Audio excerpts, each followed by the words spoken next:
Yeah. Okay. We're being told we're live. It's going live. Sometimes so what it it's doing looks right like now, it's spinning and you're actually live, and then you're just sitting here. Yeah, Hey, welcome to the Gathering Two-Way podcast. You are hanging out with Kellen and I, and we think it's live now. Yeah, we're trying. It looks live. It looks live. Anyways, we are excited to have you with us. We don't have like a guest or a particular thing.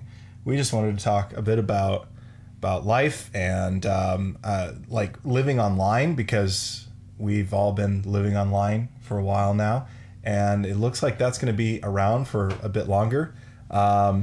So yeah, we'd love to have you part of the conversation though. So like always, if you want to jump in or comment, or if you've got a question or anything, feel free to post that below, and we'll get to them, I guess. I don't know, man. Words are tough today. It's been this week has been weird. Like my wife and I went on vacation for 10 days and went and saw family, and then my kids are gone. Like we dropped our kids off in Rapid City with grandparents on like June 29th. And then they're still not back. Like we went down and we saw them at my aunt's house, and then they went up to Michigan and are hanging out up there. But man, it is it's weird not having them around all day. It's a little weird.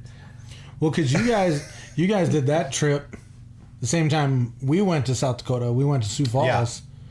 So this last like 45 minutes before we did the call might be the most we've seen each other, the three of us. I think in like it the is. last month. Like we saw each other on Sunday. Yeah. And that was like get it done. But you're busy setting things up. You're not really talking. Yeah. So yeah, I think you and I had like a 10-minute conversation after that on Sunday before everyone needed to kind of head out. We made that one lady upset for some reason. So we Kellen and his crew are sitting in the car. In the car. They're ready to running, leave. right? And they're all sitting there, and Kellen and I are standing on the sidewalk talking. Yeah. And there's an open doing space. the South Dakota goodbye. The South Dakota goodbye. And there's a space behind you that's open, and there's a space in front of you that's open. Yeah. And they're long spaces. Yeah. Like these aren't little short dinky ones. They're pretty long. Yeah. And this lady Is with plate states that shall not be named in this Suburban like pulls up behind you and throws her blinker on. Yeah. Like, okay, yeah, go ahead, park there. Yeah. And she's like, she's are like, you gonna move? and Josh and I are like, what's going on? So she even like pulled up kind of in front of you, like she was gonna back into that spot, and then she like whips around the corner and parks there. They looked at us for a little bit. The passenger did. They like stared at us a little bit, and then they go around the corner. The most stink eyes. They were driving because then they walked past us to get into. They did. That's right. The hotel that's there. Yeah. The most stink I've ever. I felt a little like a jerk, and you're like, no, they're fine. There's two open parking spots. I don't know what they were staring us down for. Like, we're not holding you up. Park where you want. My need to please people was just like my heart is palpitating, just like, but they're not gonna, the people I will never see again probably ever in my life, and if I do, they won't remember me, are not gonna like me, and that was hurting me inside. Which is weird, because as a 9, I don't like confrontation, but I was like, park where you want. Stop staring at me. That's right. Don't Whatever, you do you. I'll do me. Leave me alone. Oh gosh. We're bros catching up. Leave us alone. Oh man. So no, it was good though. Like we spent my aunt has like an in-ground pool in her backyard, and so I think we spent the first 3 days that we were there just sitting around the pool and swimming with the kids. And that was a blast. It was good. It was really, really good. But what have you been up to, man? I saw you and Julie did the podcast last week. Yeah. Podcast last week went flawlessly. It was beautiful. Yeah. I don't know if beautiful is the right term, but it was good. It was fun. I'll let you guys keep your job. Yeah, I had a lot of fun with Julie. She still hasn't figured out what to do with her Christmas tree, for those who are wondering. I'm telling you. Just project it on the wall. Right. Just been working. So nothing too crazy.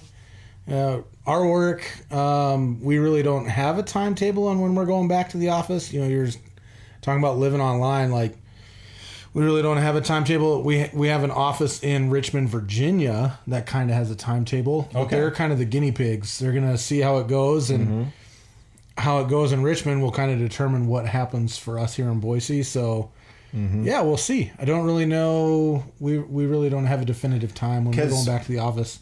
You guys have both your office and then the building management.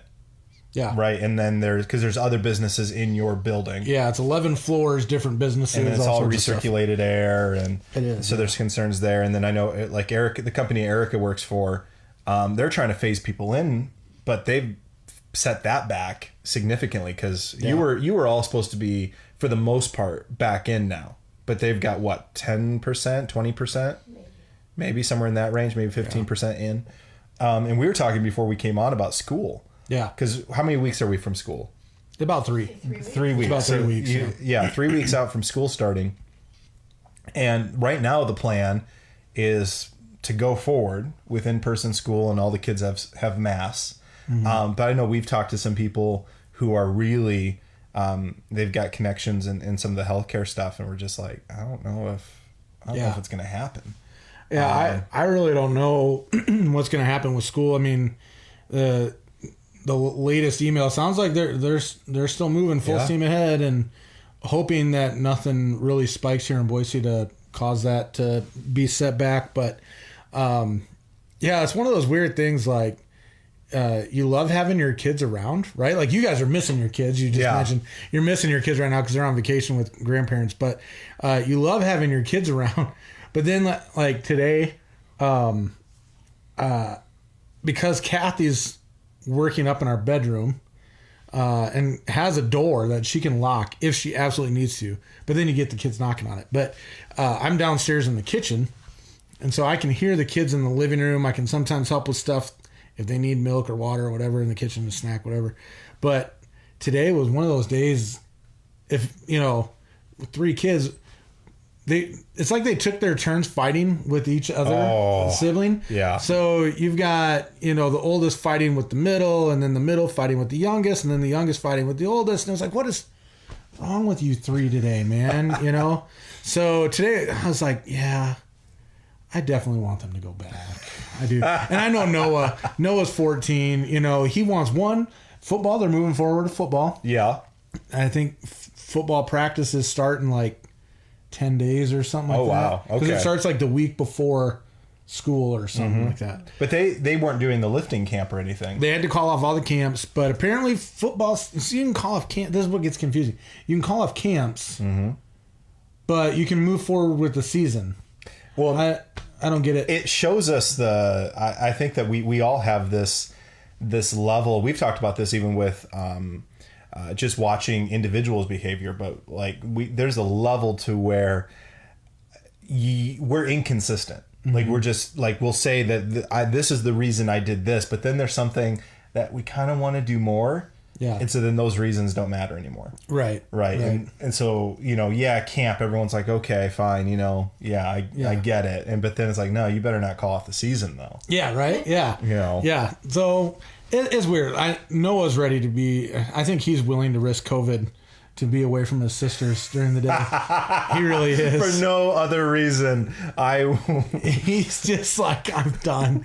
He's over it, man. Though I walk through the valley of shadow of death, at least it's not home. At least it's not with my 2 younger sisters. But yeah. So he's ready for school. He wants to be around his friends and play football. And I don't know. We put the girls in like a summer care. Around here it's called Just for Kids. Sioux Falls, they called it Kids Inc. Where the girls go there on Tuesdays and Thursdays. And man, those days are nice. I mean, I love my girls. I really do. But I'm so much more efficient. Working from home without the constant distraction. Yeah, because Noah's self-sufficient. At 14, he can do whatever he wants whenever he wants to, like as far as lunch and snacks and whatever. If he wanted to go down to the pool, he doesn't have to ask me. He can just go down. So, yeah. So Tuesdays and Thursdays, Kathy and I think, have our most efficient days at home with work. But, yeah, it sounds like they're going back, which, I mean, honestly, I do have hesitations, right? There's those hesitations, because I've seen my girls interact in public. Ever since, Boise kind of came out with the face mask, stipulation or whatever they call it, and we went to Office Depot because they had computer chairs on sale the other day, and I, not now knowing that I'm working from home indefinitely, we went to Office Depot. I'm wearing my mask. Noah's got his mask on. The girls go in with their mask. Or wait, no, Noah wasn't. Noah was at the laundromat. He had his mask on at the laundromat though. But girls go in with me with their mask on. And we're in there 5 seconds, and they're like, I can't do it. And they take it off. And then Ariel's like, I don't know what she's all touched. And I'm looking at chairs and all this stuff. And I look back at her, and she's going, I'm like, why are you licking your hands?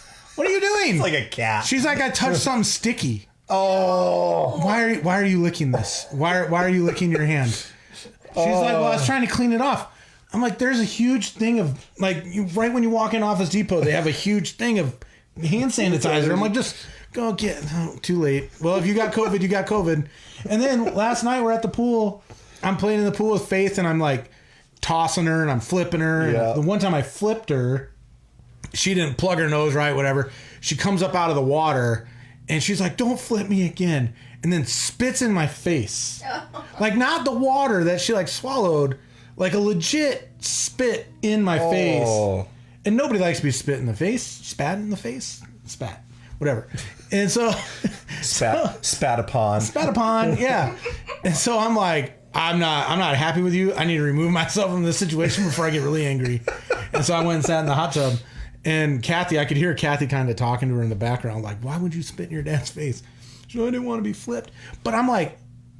This girl's been at... Now, it wasn't Faith that was licking her hands, but still, we've been out in public. She's not wearing her mask. She's going to the summer care, and then she spits in my face. And I was like, I don't know. That's what you don't want with COVID is be spit in the face. No. Right? Sneezed on or any of that. And so I was just like, well, if I got it, now you guys do too. Yeah. Just kidding. No. I don't think she has it. Can we address the hand sanitizer that makes your hands feel stickier? Yes. I just have to put that out there. Yeah, I know. I don't know. What sanitizer are you using? In the airport. It's like the new stuff that the distilleries are making. Oh. Right? Where it smells like... A bar. It smells like a bar. Really? Right? And it's... I don't know what it is. We use Germex, so I don't know. It makes your hands kind of weird. It's like they added something to vodka to try to or Everclear to try to make it not dry your hands out so much, but then it just leaves this residue. Weird. And it smells like a frat party. And I used to clean a frat house for extra money when I was at Dakota Wesleyan. So maybe not. Maybe you know. It is disgusting. That is gross. But it's That's no. disgusting. Where were we? We were at the store and they had name brand hand sanitizer. And I was almost like, I just need to buy all of it because the stuff, the weird brand stuff that they have, the stuff we have out there that I bought from Ross, right? It's oh yeah, it's a little, it works. Yeah, but it's weird. I'm trying to think of where Kathy and I went not too long ago, and oh gosh, where was it? I think it might have been a pizza place. No, this was on our road trip back. Yeah, it was at a pizza place. It was on our road trip back. And yeah, we went to use the sanitizer and the stuff was like water. So when you squirted it, so when you pushed it, it went... Yeah. Shot out. Get you in the eyeball. Kathy's got it all over her arm. She's like, what? Did it burn? No, she was just like, what happens all over the floor? She's like, what is this? It was like, there is no alcohol cleaning your hand. That's just water.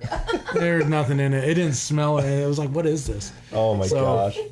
It's like it's like when you save money and there's just a little bit of ketchup left and you just dump water in. There's that much hand sanitizer in and what? Poor people. I feel like we need what? It's like if you so Eric. I'm like, do we move on from this and save this when for Eric and I get to know first Josh? had it when we had Liam. Yeah. And we were pretty broke. Yeah. And we had WIC and stuff like that. Yeah. But we were low on milk one day and I can't remember either. It was like I needed to wait till payday, or if it was late and maybe the grocery store was closed. But for whatever reason, I didn't have a backup jug, and so I just added water to the milk to make it go a little further. Yeah, right? Like I thought you said water to ketchup. Well, but that's something that other people do. Kathy says don't eat ketchup at the Wild. Wow. Like I hate ketchup, you guys. so that's not a problem for me. I don't eat ketchup. The water in the milk, I could see that. Yeah, you just stretch a little. I mean, take it from 2% down to skim. You know. Yeah. Well, we always like Wick. You get whole milk, so it's like it's 2% now. Oh, it's 1%. Oh, it's whole milk. Oh, it's white water. We would do that when I was a kid. We would do that with shampoo, right? Oh yeah. Yeah, you could stretch. Yeah, a shampoo you fill the bottle up. Yeah, you refill the bottle. Yeah, exactly. You know, if you just leave the lid open on some of those shampoo bottles, it's like you never run out. Yeah, there's always water getting in there. Yeah. Okay. Yeah. But so we were talking about this. We're off track. I know. I don't even know how to get back to where we were. But this whole like COVID and school and you know, we've got a mask order in place for Ada County. We're still using social distancing, and I think there's a reality to where life online has gone through this weird transformation in the last couple of months, where it was always important. It was always a critical part of who we are. Yeah. But if you didn't want to do it, you didn't have to do it. Right. Right. And people might make fun of you, you know, but you didn't have to do it. And now it's become a necessity, right? Whether that's even Zoom calls or working from home, or now we have a whole school, not a school district, but a school for Boise where it's all online. Like it's own. It's got its own. I got an email about that or something like that, or I saw an ad about that. Yeah, it's its own school, right? Mm-hmm. It's not like before you could do online and you were part of, like, our kids were part of the same elementary school, but they would do classes at home. Now it's like a dedicated online school. Yeah. Which is smart, you know, it kind of consolidates the effort. And but that is becoming more and more the norm. I mean, even when you guys are talking about work, you know, having to work online and do your meetings online, and keeping the office to the minimum. And we're seeing effects of that in the church and in the ways that we communicate and interact with people. And, you know, we've had conversations where we're doing stuff that's live in a pretty big room, a room that could easily handle 50 people, which is our max right now, with state or Boise guidelines, while social distancing. But people are still like, I don't know if I want to do that. Yeah. Right. You know, people we talk to who are you know, the people that were like, yeah, let me know when you guys have stuff going. But now it's like, you know, I don't know if I want to do in person. Yeah. So when we're talking about like church online, and there is just this realization that I don't think the Sunday gathering is going to go away. But at the same time, we have to realize that the mechanism we use for creating community and creating discipleship pathways and maybe the expectations of what a Sunday service looks like whenever that happens. Like we've talked about this, like that's needed to shift for a while. Yeah. And it's a little nerve-wracking. I mean, we both have talked with one another about just having anxiety about about what this looks like, and what in the world what are we supposed to do? You know, how do you create community? How do you do discipleship? How do you love local in the midst of this? And then how do you do Sunday church? And so I don't know. You had shared some articles with me. And we've kind of talked about life online and just the importance of that, but there's a lot of pitfalls that come with that too. Yeah. So I don't know, is there I'm kind of circling around a lot of things here, but yeah, I don't know. It's weird. I mean, we've heard from, I think both of us, from multiple pastors that we know where they've been able to reopen. because of where they live in the country and stuff like that. And I think even the article I sent you the other day, or the blog by Carrie Newhoff, most of the pastors I've talked to that have been able to reopen, they're like about 20 to 25% have come back, right? And Carrie Newhoff's article is like 40% at best have gone back from the people he's heard from, right? And if you don't know who Carrie Newhoff is, he's like a church leader. He's a pastor. He's been in ministry many, many years, and just always has some great content. But he was talking, at best 40%, at worst it's about 10% return, right? And some of that is like, there were people that were going to church before because they, for whatever reason, felt like it was a thing they had to do out of obligation, right? To check off the good part of their list, And so, the church has been in decline, and he had a graph. The church has been in decline now for years. Sorry, I got something in my throat. Not like clearing your throat on a podcast. It's great. It doesn't make you self-conscious. But he was saying, but what COVID has done is it has exacerbated that. It basically sped up where we were going to be in a certain number of years anyway. And so some of that, I had, sent you a text like, oh man, feeling anxious, been dealing with some anxiety in the last few weeks. And I think part of that is the realization just like of what's happened with COVID and what it's doing to the church. Because I understand like churches need an online presence. I feel like, it's smart to have some sort of online content or, content that you can provide to micro churches that, people are leading out of your church, whatever you want to classify those as, I feel like it's smart to have that, but I know I'm speaking for my wife too when I say like, we miss the in-person gatherings where, like people you don't see on a day-to-day basis or, whatever, you get to see them on Sundays or you see them in your life group or your small group. And, I know we're really missing that, that fellowship. And that's one of the downsides to going online is how do you then foster, and you kind of alluded to this, like how do you foster that community, that relationship, that fellowship amongst each other? I think it can be done, but it's going to look different. It's going to feel different. It's not as it's not a passive process, right? Where like, okay, this podcast, it happens every week because it's on the calendar. Yeah. Right. If we were just like, well, we'll shoot a podcast once a week, right? And we never put a date, like a firm time that we're going to film it or shoot it. It'd be like, yeah, maybe it happened. When's it going to, I don't know. But as soon as you schedule it, then it's like, okay, this is what we do. Right. And it's that way with relationships too. If you schedule it, it'll happen. Right. This is like a marriage pro tip, right? If you schedule the date to go on a date with your wife or your spouse, then it's going to happen, right? And then you also like, I like surprises.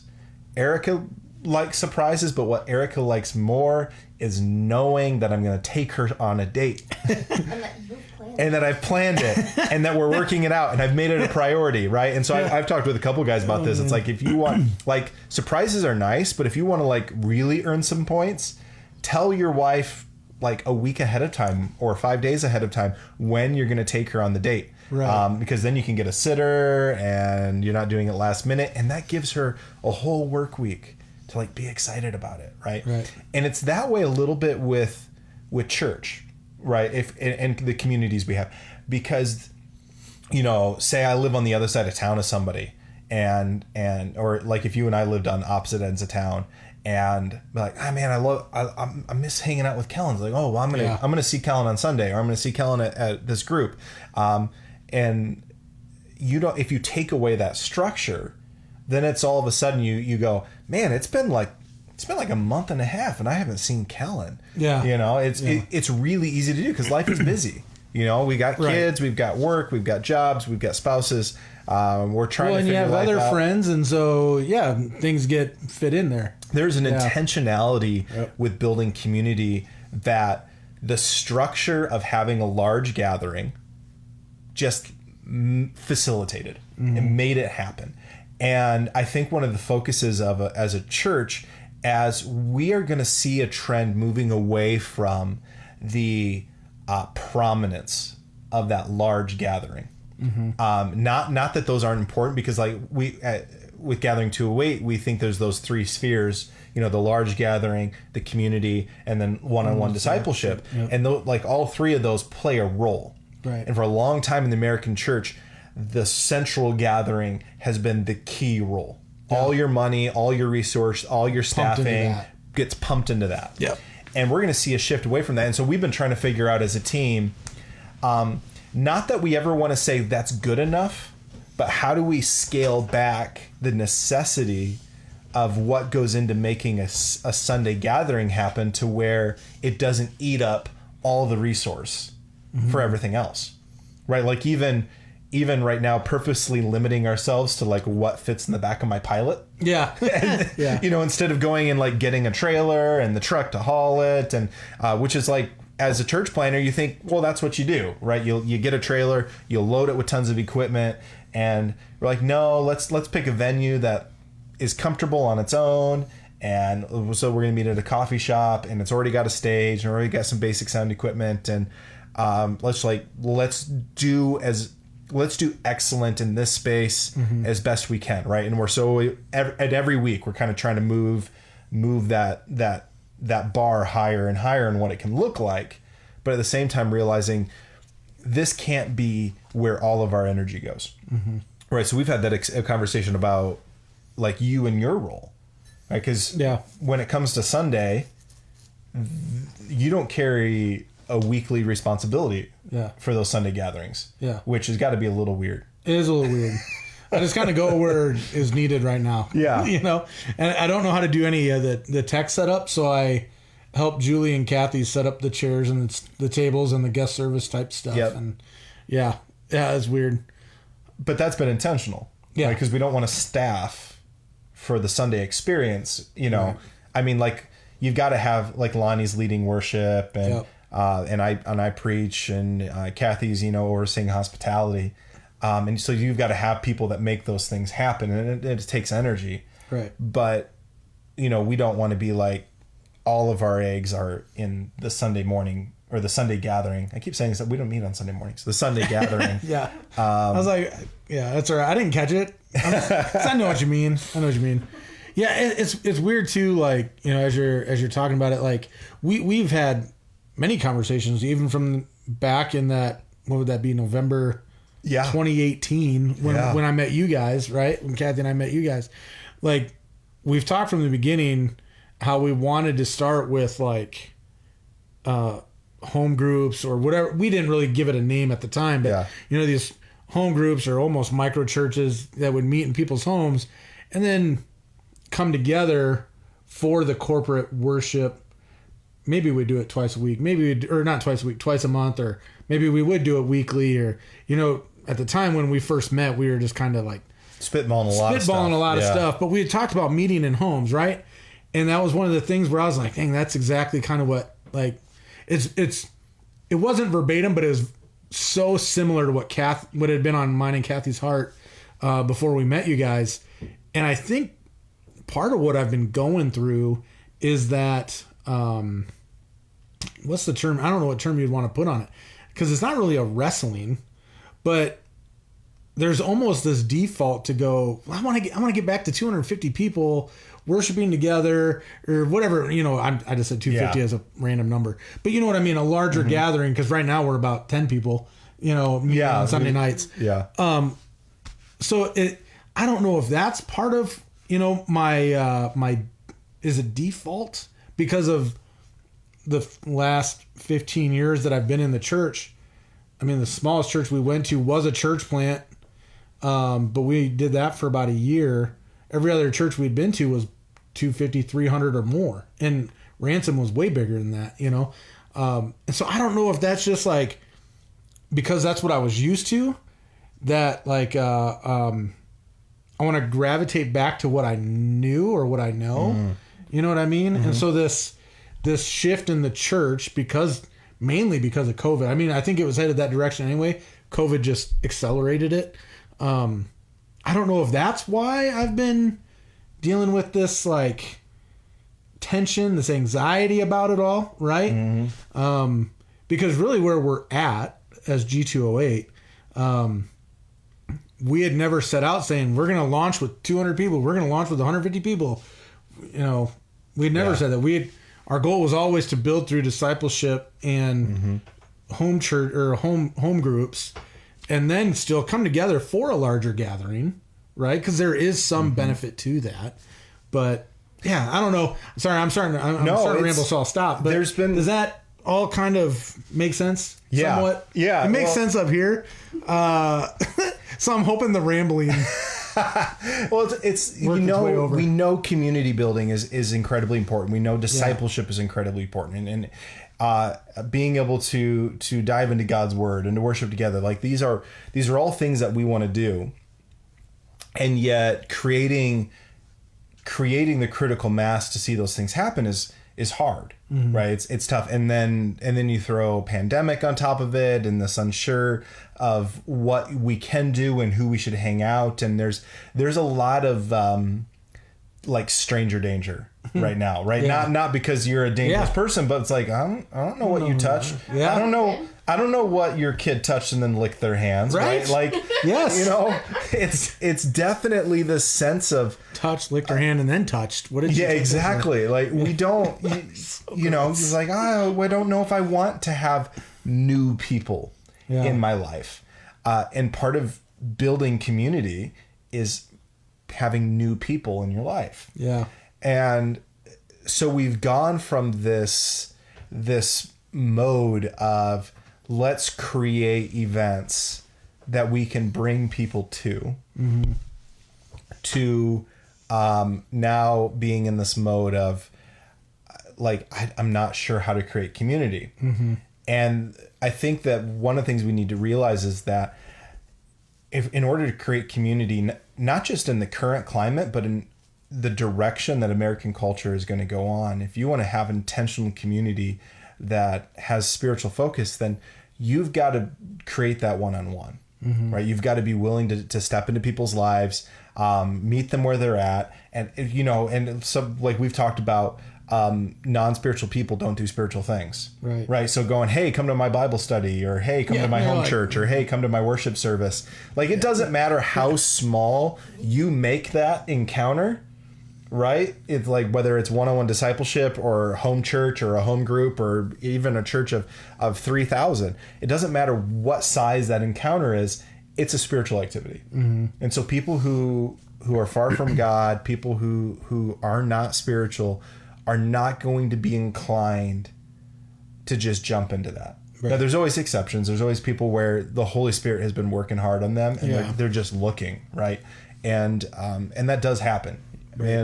But I think that getting people to that point more and more is taking these personal relationships, and that is figuring out how to do that as a church.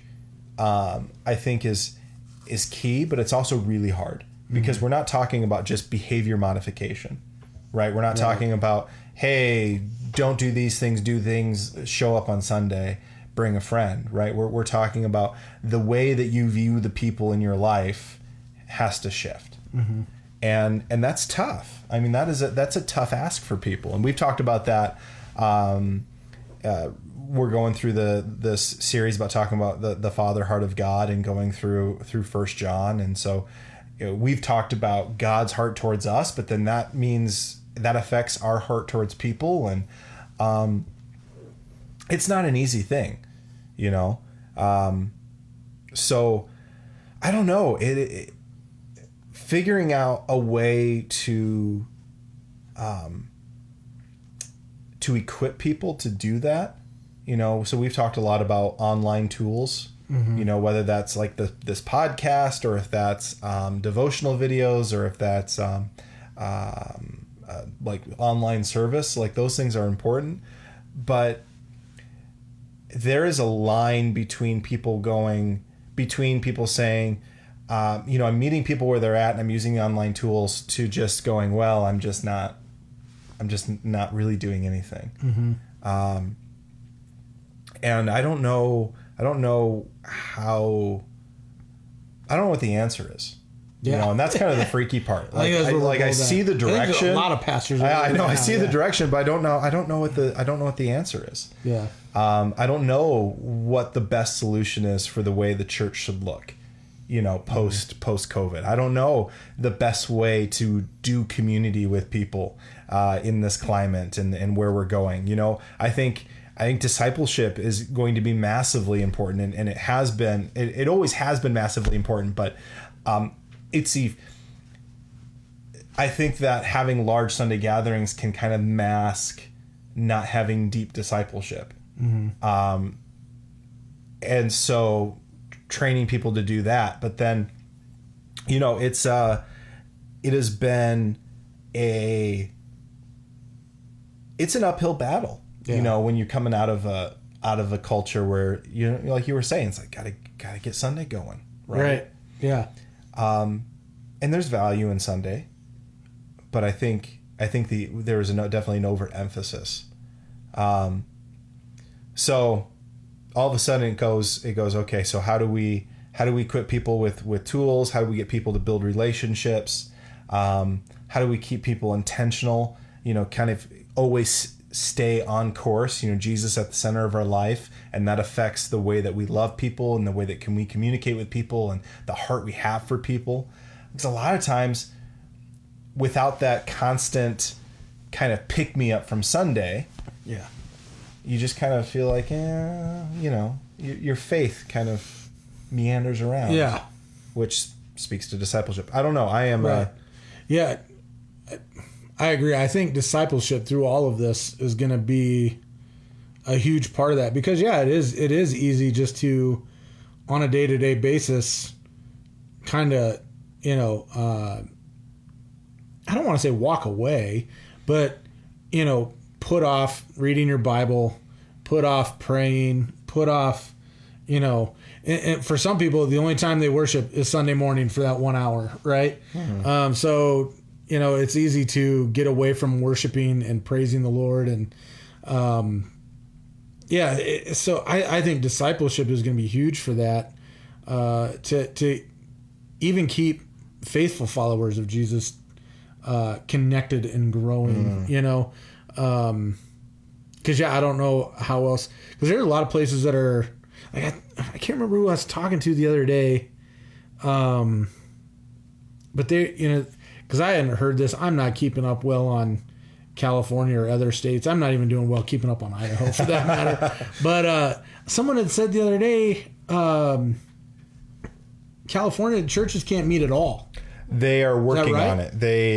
I think the preliminary thing had passed. I don't know if it went into effect. Okay. But I know there's a lot of pastors who are like, some pastors are like, and then other pastors are fighting it. Because it's not even just like Christian churches, but like religious. Yeah, religious or, religious gatherings. Yeah. Numbers, barriers, I think, for religion. Yeah, something like that. So, I don't know. It just...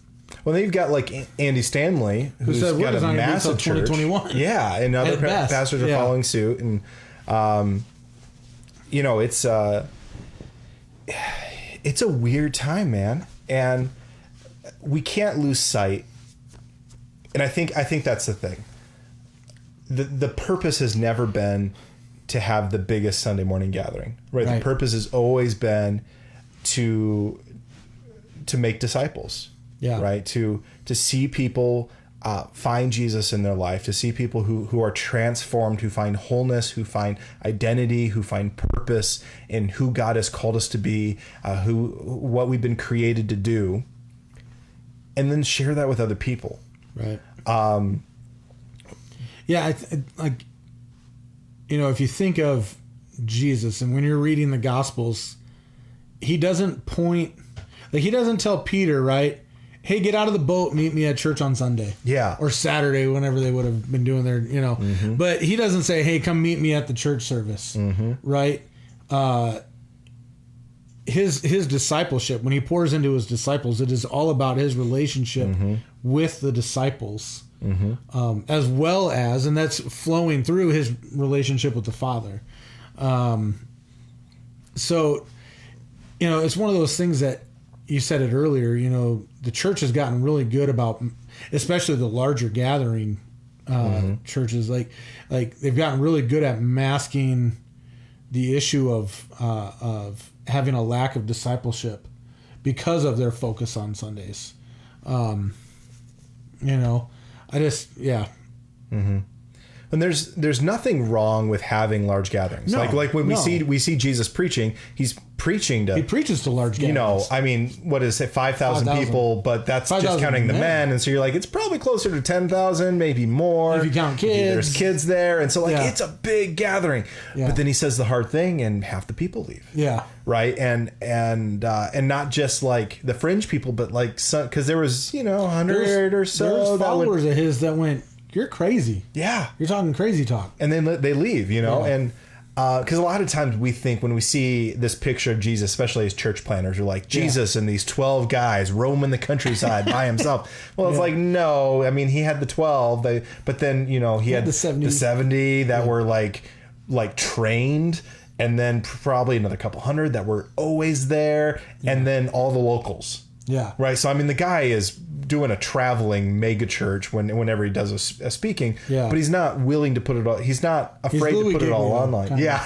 Louis Giglio, wherever he goes, there's like 10,000 people to listen. Right. Exactly. Right. Passion. I was like, Promise Keepers. It's not Promise Keepers. And so he has that level of draw and impact, but that's not his focus either. Yeah. Like we see those moments in scripture. Yeah. But the main brunt of the Gospels. This is why I don't like having a mic. I just compared Louis Giglio to Jesus. I don't mean to draw. You're gonna get yourself in trouble. Louis Giglio is not perfect. Sorry, I just had to say that before you went on, man. This is why I don't like having a mic. Oh, I just meant he was preaching to large gatherings like it always seems like Louis Giglio is. Sorry, go ahead. Heather's asking, but seriously, what does he say about lighting budgets? I don't know where that was, so I don't know who the he is in that sentence. If that's if the he is, I don't know, is one of us, or if the he is like God. Yeah, he's probably not down with huge lighting budgets. I don't know. It all depends. But no, I agree with you though, because I'm a production guy, right? Like I love production. I ran production for camps and conferences. Erica would get really annoyed with me because we would go into we would go into a conference or into a big church, and I could add up roughly what the lighting and sound stuff cost. Yeah. And like you go to a big church, and this is like maybe insider baseball a little bit, but like you're not talking tens of thousands, you're talking hundreds of thousands. Yeah. And for like a big church, right? Yeah. And some of that's just infrastructure, right? Like if you're gonna have a room that seats 5,000 people or 10,000 people, your sound system is going to cost $100,000. Yeah, because that's honestly just the amount of equipment it takes to get the sound in the room. Right. That's not you being fancy. That's not you trying to like get top dollar. That's just what it costs. Just a basic. Yep. Yeah. And that sucks. But the building itself probably cost a couple million, right? Yeah. And you can look at that and go, is that the best use of money? And that can be a big conversation in of itself. Yeah. Like people, I think it's Joel Osteen has the old Rockets. Is it the Rockets Stadium or their old arena? The old arena, right? Yep. And that's a big building. That's a huge. Big facility. And all the way down to, like us, we're in a space that we rent, and it's their sound system. And I think I spent a couple $100 on like some microphones, and a couple $100 on like drums and stuff like that. And all in, it's not a ton. Yeah. So there's this huge range in budget. They are important and lacking in our budget. Yeah. Yeah. Our lighting budget is $0 right now. Which is nice. It's nice. It might change because we might need a little bit of key lighting just for video, but that's been tough for me though, to not spend money on that kind of stuff.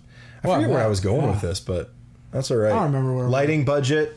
I don't know. Like, and I honestly, I think it's like, what do you need to do ministry, in a way that's not distracting, right? So like even in here, we've got some lights. Like there's a light there, there's a light there, there's a light back here. There's one back here. Yeah, there's some one over here. Some little lights back here. Like you probably not even be able to see it. It does a little bit to kind of warm it up, right? You just wanted that orange glow behind your head. Yeah, honestly, I paid for this myself because I like it and it's in my office. Yeah. So there is some things just so that it looks decent, right? The video quality is good. The audio quality is pretty decent. But like even here, we've got 3 cameras, but 2 of them are iPhones. Yeah. Right? Yeah. Which is why the color on the one that's just me makes me look a little green. But not that we're like so running 100 to 200 viewers every time. No. Right? And I'm not like for the whole thing, we're not getting thousands of viewers. We're not setting any records, right?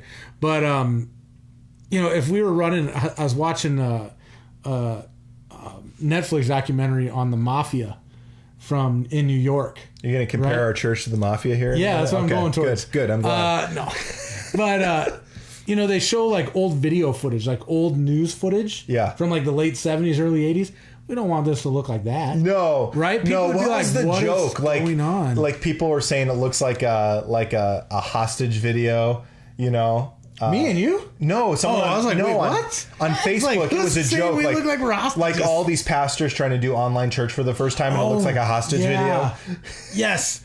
I know some of one, or maybe not the exact ones you're talking to. Some of them were a little. But I've seen some where I'm like, oh man. Like you just go, bless your heart. I'm not a techie guy, so I would have called up. I would have called you up. I would have called up Jay Wild. I would have called up somebody and said, hey. If I was doing this solo right now, I'd be like, I need your help so I don't look like I'm a hostage. Go sit in front of a window. Yes. Hey, pro tip. If you want to look decent, just sit in front of a window during the day. Because you get the nice lighting. Yes. Yeah. I know that much. I know. When we started this, it would be nighttime because it was in the winter. Yeah. So we had to have lighting. Yeah. Look at what happened, Heather. You asked a question about, or you made a joke about lights. Are you sending me something, sweetie? I'm going to decline it. On my end. Oh, okay. He's talking about his wife. You sent it to my iPad. No, it was up here. Oh, okay. Oh. Leave me alone. Okay. I'm ruining things. Oh man. She's got all kinds of stuff. I can't click off because apparently it'll ruin. There we go. Okay. There we go. So. Oh man. Here's where I'm at. Here's where I'm at on things. We have to be intentional about how we create community one-on-one. Mm-hmm. But we also have to be intentional with how we engage with people online, because that is becoming more and more how life is being done.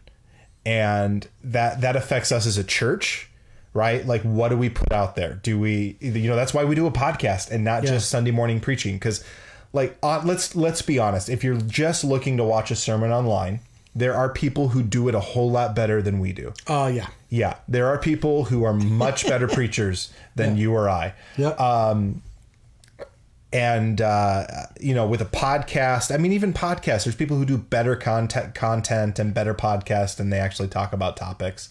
But as far as like having guests who are famous. Yeah, but having connection with people. Yeah. Right. That's why we do the podcast. We want to connect with people. Right. Yeah. That's why we do it live for the most part.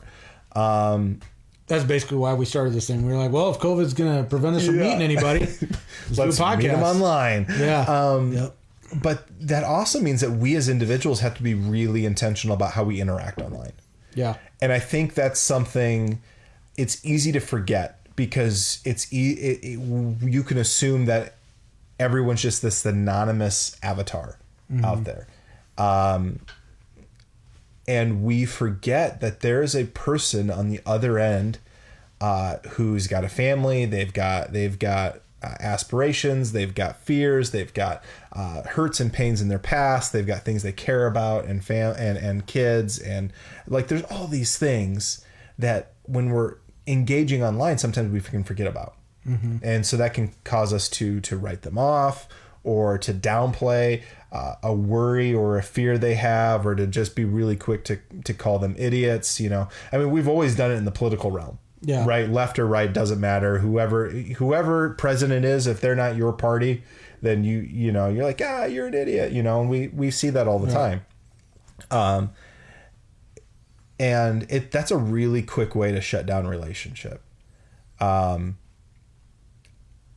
I don't know. I think that we've got to be careful about the way that we communicate, especially as Christians. If following Jesus and loving people like Jesus applies to online as well. Yeah, it reminds me. So like when I started at Ransom back in 2017, I think is January 2017. I think is when I started there. I'm trying to remember my start date. But anyway, I remember having a conversation with Walt Pittman, and who was the executive pastor at the time, and Phil Tagg, lead pastor. And we talked about, one of their things when they're doing like basically like new employee orientation, I guess you could call it. They didn't call it that, but was your online usage, right? Your social media usage specifically. And, it's one thing, post pictures of your kids and, talk about your kids, show, football pictures and birthdays and whatever. That wasn't ever obviously their concern, but outside of those kind of things, to keep the main thing, meaning keep Jesus the main point, right? So if your posts aren't reflective of who Jesus is, then all you're really doing is steering people away from Jesus. So especially as a Christian, what are you doing? Yeah. Is essentially, I mean, I'm giving you the nuts and bolts of the conversation, but, they really stress that. And if you are friends with them, or if you follow them on social media, you'll see they keep the main thing, which was, I mean, it was a good thing for me because, I used to, we kind of joked before, I used to treat social media a little bit more flippantly. I never liked to, what do you want to say? Like, I'm not like, I wasn't out there like trying to call people out. I wasn't doing it on purpose. I wasn't trying to start fights on social media, become a keyboard warrior or whatever you want to call it. But I was a little more flippant with some of my social media usage.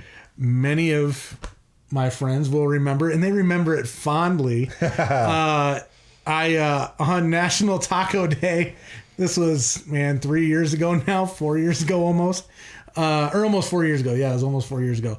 A buddy of mine, Jose, had told me, man, as much as you love tacos, you should change your name to Taco for National Taco Day. And so I thought, no big deal. One day, change my name to Taco Hackett. Little did I know, Facebook has a guideline that will only allow you to change your name once every 60 days. So I changed it to Taco Hackett. The next day I woke up, it wouldn't let me change it back, right? In that memory, because so many people liked or commented on my post, it comes up in their memories. And then So it's something we laugh about, right? But that was one of the things Phil and Walt had talked to me about. Like, dude, what happened with this taco thing? Why did you? Because I had changed my name. Like 3 weeks later, I applied for the job at Ransom. Yeah. And I really didn't know Walt that well. Point. I knew who he was. He knew who I was, but we didn't know each other well. And here I am going through this interview process. He's like, "Hey, I looked you up on social media. I couldn't find you at first, and found out your name's Taco Hackett. Explain this to me." I was like, "Oh man." So, and that's kind of, after I got hired, that's when, we had to talk about social media. But it goes back to what you were just saying, that, when we're posting things on Facebook or Twitter or your Instagram or your Snapchat, whatever, TikTok, whatever social media you're using nowadays. Because there's other ones that are coming out that are even weirder. But is your speech reflective of who Christ is? You know, does it reflect how he would treat people, how he would speak of people, and how he would love people? You know, this isn't the WWJD bracelet talk, you know, but I do think that's important to remember, because, man, even with the stuff with going on with COVID, and then we had George Floyd and Breonna Taylor and all the stuff that went on with that. And there's even times with that, like, I'll admit, I had a conversation, some of you have watched, when Bobby Bugatti was on a few weeks ago. Him and I had a conversation off camera on the phone, just as buddies. And I had made a post that I really didn't think was going to be inflammatory.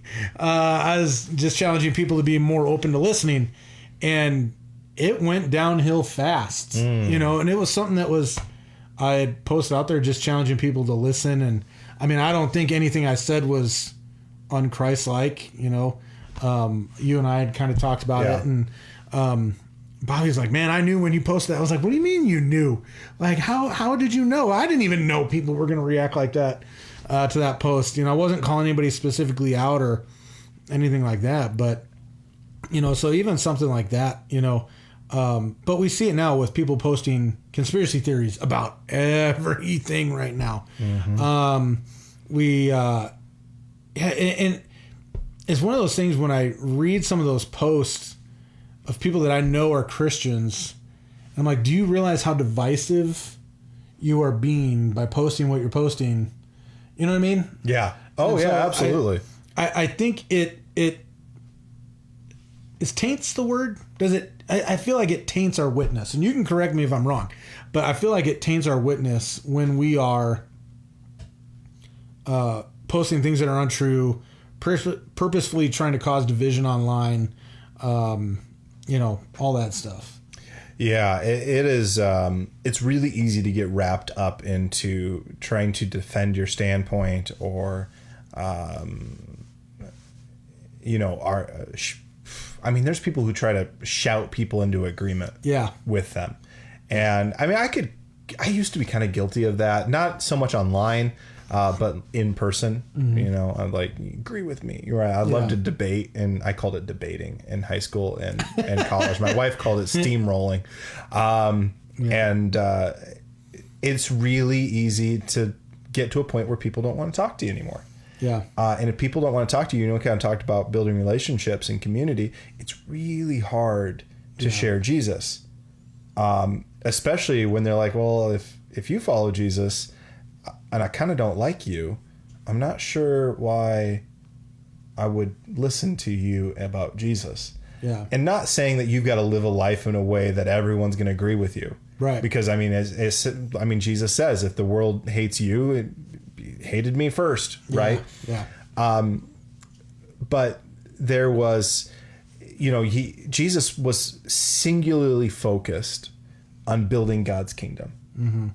Right? When people asked him about taxes, he's like, well, give to Caesar's what's Caesar's, right? And it wasn't, you know, because that was a big thing for the Jewish culture at the time was, well, what do we do about taxes? You know, we don't want to be under Roman rule. And, well, give to Caesar what's Caesar's, right? Focus on what's important. Yeah. And, you know, like when it came to things happening now with just cultural unrest and you know, everything from wearing masks to, you know, the Black Lives Matter versus Blue Lives Matter, which, you know, then all of this tension. Yeah. Right. And, you know, we as a church felt we needed to put out a statement.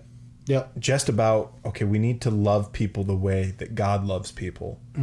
And we need to settle down some of our aggression in how we interact with people who are disagreeing with us. Right. And I think that's a wise move when it comes to online engagement, because not jumping into the fray doesn't mean that you are compromising your values.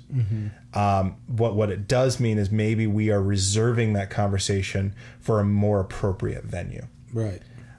It's kind of like if my wife and I have beef with one another, I'm not going to talk about it while I'm preaching on Sunday. Yeah. And if I do, she has every right to drag my butt, and do whatever, right? Yeah. And because that's not the venue for that conversation. Right. And I think that's the thing that we have to remember is there is a time and a place for every conversation. But having the wisdom to know when that is critical to being able to build relationships, to have an impact for God's kingdom, to see community built, especially when, the weight of building that community is more and more on us as individuals. Mm-hmm. And we've got to just be careful with online too, because it goes the other direction too, where we not only can we hurt people, but we can be hurt if we allow our online media consumption to begin to move Jesus out from the spotlight in our life. Mm-hmm. Like if all of a sudden Jesus moves to the side and isn't center, isn't primary, then that can all of a sudden we start, like we said, we start wandering. We start losing sight of who we're supposed to be and where we're supposed to go and what our mission is. Right. So, yeah, I mean, like I said before, I don't have good answers. All I know we're still trying to figure it out. We see the way forward, right? We know. I mean, it's. Well, we kind of see the way forward, right? Like you can kind of see. So I think we see the way forward, but yet we're a little hesitant because it's like. I still kind of like what I do was done before. I love going to church with lights and fog machines and like a bass drop that you like makes your chest shake, right? Okay, it means I like going to live music is really what that means. And I love doing it with worship music. What I really like, let's be honest, I like playing in a place, like playing bass in a place where the subwoofer, every time I hit a bass string, like everyone in the crowd feels it, right? Like that's a lot of power. Yeah. And I love that. And I love the experience. I love that experiential, and like listening to a fantastic preacher. Yeah. Who just kind of gets you like, yes. Where you walk out going, there's a couple things I need to change in my life. I am challenged. Yeah. And there's things I need to work on, but I'm pumped to do it. Yeah. Right? Like that balance. There's something about walking away with that feel. And yet the thing that is more impactful in my life has always been the close relationships with people that challenge me. Right. Like I might not get that spiritual intensity, right? Right. But it's not any less spiritual intense. Right. Well, like I can rattle off a couple of moments but where I heard a preacher say something where I knew instantly like I gotta do something right. There's a few of those moments I can point back to. Mm-hmm. But I'm going to rattle off a lot quicker the men that have had an impact in my life. Absolutely. Or even women, for that matter, that have had an impact in my life. Mm-hmm. I'd be able to rattle them off a lot quicker than I can sermon titles. Oh, yeah. Tell me, like, not counting yours, like I can't tell you the name of one sermon title that I remember. To be honest, I'm not sure I could tell you the points of something that I preached a month ago, right? Like you have to go back and look at your notes. I had to go back and look, right? But you can rattle off the first 5, 10 men or women in your life that had an impact, and probably a critical lesson that they taught you. Yeah, like we both have got those people. Yeah, being that person and finding that person is so much more vital to our walk with Christ than having a top-notch gathering. That's such a good point. As much as I love top-notch gatherings. Yeah. Right. So that's a good way to answer. Yeah, there you go. And that's good. Are you that person in someone's life? There you go. And do you have that person in someone's life? Because you need both. Yeah. Let's end there. But awesome. Hey, thanks for hanging out with us. Thanks, everybody. Next week, it's the book club, right? Oh, yeah. That's next week. So, is that next week? Yeah. No, next week. Next week's still July. Next week is still July. Yeah. Okay. Oh, no, I think I'm being interviewed by... Is Julie going to interview next week? I think it's next week, but I need to double check that. So next week, Julie, if you're watching, you're interviewing. Julie might be deep diving into who I am and what makes me tick, and it will be a whole lot less interesting than Kellen because he's got better stories than I do. Then the week after that, you didn't think your wife was a lesbian when you met her? No, I didn't. Remember me. Oh no! For 2 Sorry, years. Oh no! Yeah. I don't know if that's any better, buddy. Okay, so Move it, Josh. Like 2 weeks. On. You've got 2 weeks. We are jumping into the Ruthless Elimination of Hurry by John Mark Comer. It is a big reddish orange book. And I think it's like $15 for the hardcover on Amazon, or you can get the Kindle version. It's fantastic. It looks thick, but John Mark Comer is John Comer? John Mark Comer. Okay, John Mark Comer. I have a couple of his books. I never knew how to say his last name. I mean, but he font's reads big. quick. He and reads the way quick. he writes, it reads quick. So we are covering. He's a great author. Oh yeah, he's fantastic. We are covering part 1 of that book in 2 weeks. So that gives you, it's about 50 pages, 45 pages long. That gives you time to order the book, get the book, and read 50 pages. And so that'll be the first week of August. We're going to talk about The Ruthless Elimination of Hurry, part 1. Fantastic book. It's actually based, a lot of this is based around Life Without Lack by Dallas Willard. Okay. Like so a lot of the truths, which is a book that Kellen and I both read at the beginning of the year, and kind of shook us both. And it was a really, really good read. So excited for this, excited to talk about it in 2 weeks. And then next week, if you want to know more about me and the weirdness that I'm sure Julie can pull out, join us next week. But hey, thanks for hanging out. We'll see you then.